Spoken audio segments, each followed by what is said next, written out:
Hi, Recap Blitz. Today I'll be explaining the 2013 drama romance film, Nobody's Home. Spoilers ahead. Watch out and enjoy. At the start of the movie, a young boy is sitting on the balcony with his sister. He asks her about their mom, wondering if she's asleep, and his sister confirms she is.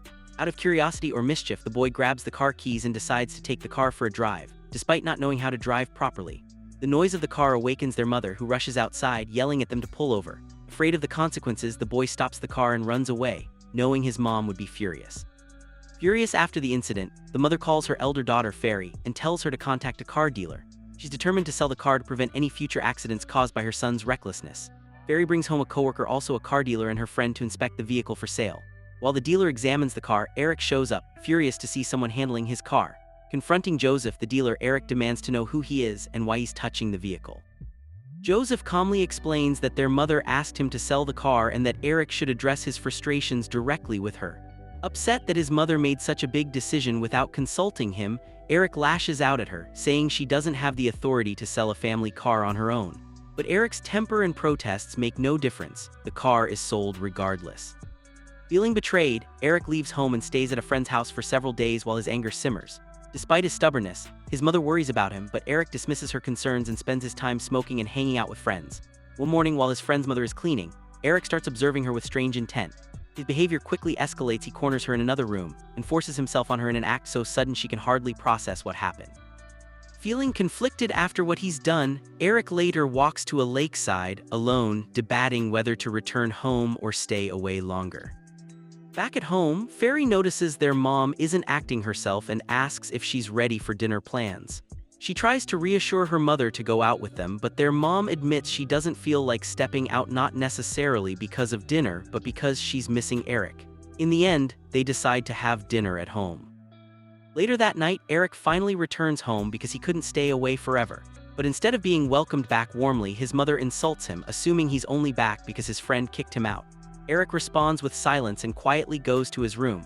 Morning, Eric asks Fairy for money, but she refuses, suggesting he ask their mom instead. Frustrated by her refusal, Eric takes money from his sister's purse without permission.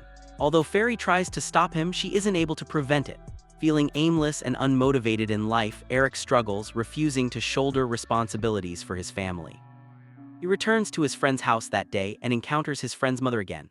She questions why he's there since her son isn't home, but doesn't press further. Continuing his inappropriate behavior toward her, Eric gets physically close once more. This time, however, she doesn't resist him and lets him proceed. Meanwhile, back at Eric's home, Joseph visits Fairy in what begins as a casual meeting between friends, but eventually turns flirty on Joseph's part. Fairy isn't sure how to react, but keeps talking with him until he eventually leaves. At his friend's house later, Eric realizes his friend is about to return home.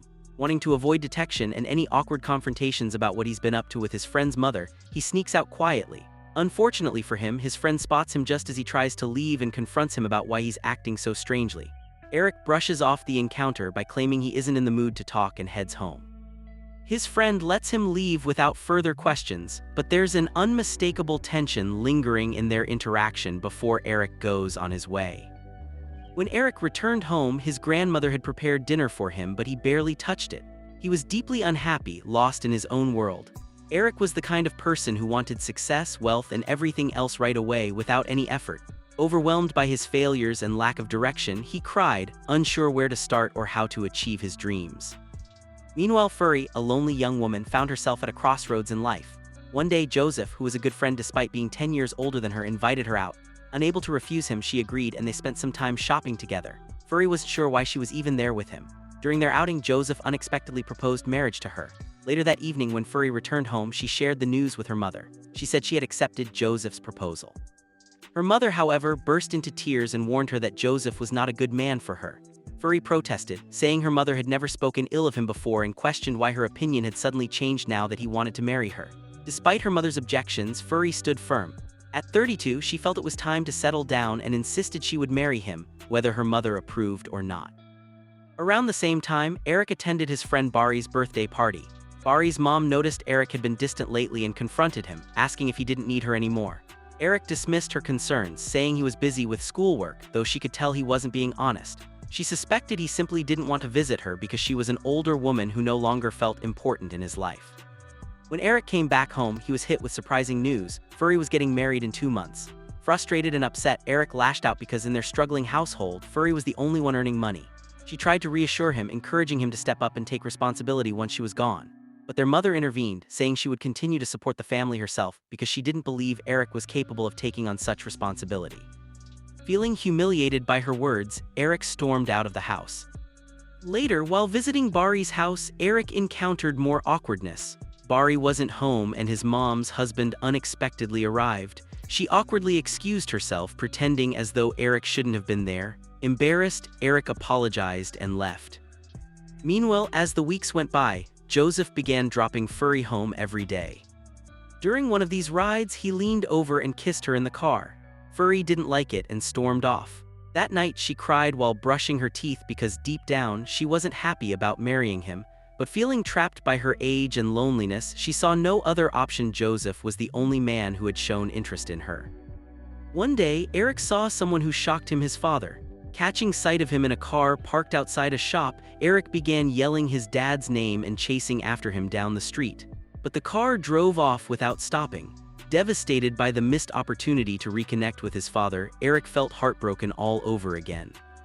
As Furry's engagement day approached, problems escalated at home. On the day of the ceremony itself, their mother fell seriously ill and had to be taken to the hospital. Joseph was upset and insisted they couldn't postpone the engagement since all his family members were already on their way. Furry decided to take her mother home to rest so the engagement could proceed as planned. However, her mother made cutting remarks about how unlucky Furry had always been since birth and sarcastically blamed herself for spoiling the occasion. Despite her mother's disapproval of Joseph, partly due to his age and partly because she seemed reluctant for Furry to leave home, the engagement went ahead in front of her ailing mother. After the party ended, her mother continued to express bitterness about the situation. She accused Furry of being desperate for marriage and implied that this decision was driven more by fear of being alone than love for Joseph.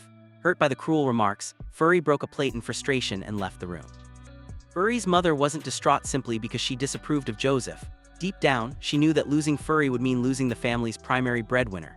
In a fit of desperation and spite, she even attempted to sabotage the marriage by telling Joseph that Furry wasn't as perfect as he thought. She painted a picture of Furry as someone always consumed by work and never available when needed, someone unlikely to ever make him happy. Despite these challenges and doubts swirling around them, Furry remained determined to move forward with the marriage, though her heart weighed heavy.